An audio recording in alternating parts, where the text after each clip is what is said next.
কয়লা ধুলে যেমন ময়লা যায় না, ঠিক তেমন কিছু কিছু মানুষ আছে, তাদের সাথে আপনি যতই ভালো ব্যবহার করেন, আপনি যতই চেষ্টা করেন তাদের ব্যবহার বদলানোর, সে কখনোই বদলাবে না।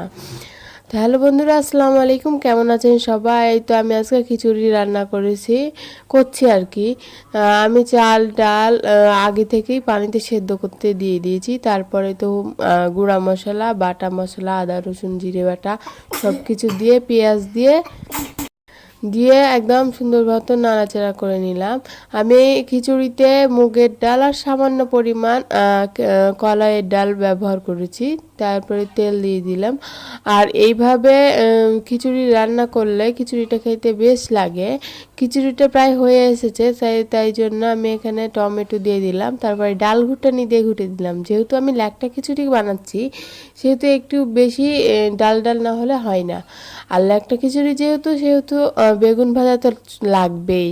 তার জন্য আমি এই যে প্রথমে গোল গোল করে বেগুনগুলো ভেজে লবণ হলুদ মরিচের গুঁড়া দিয়ে ভালো মতো মেখে নিলাম। তারপরে আর কি কাজ, কড়াইতে তেল গরম করে দিয়ে এই বেগুনগুলো একটার পর একটা দিয়ে দিয়ে দিলাম। আমার কিন্তু এভাবে বেগুন ভাজা খেতে বেশ ভালো লাগে। আর যদি হয় ল্যাকটা খিচুড়ি তার সাথে এই বেগুন ভাজা, তাহলে তো কোনো কথাই নাই। আপনাদের কাছে বেগুন ভাজা আর ল্যাকটা খিচুড়ি কেমন লাগে অবশ্যই বলবেন। তো এই যে আমার বেগুন ভাজাও হয়ে গেল। এখন আমাদের মামের খাওয়ার পালা। তো আবার আগে আপনাদের ফাইনাল লুকটা দেখিয়ে দিই। এই দেখুন কত সুন্দর লাগছে, দেখতে যত সুন্দর লাগছে খেতেও দারুণ হয়েছে, জিভেই জল চলে আসছে। তো এই যে বেগুন দিয়ে সুন্দর মতো ল্যাকটা খিচুড়ি দিয়ে মেখে এই যে আমার মেয়েকে এখন আমি খাইয়ে দিলাম। সে তো খেয়ে মাশাআল্লাহ খুব খুশি, বলছে আম্মু দারুণ হয়েছে।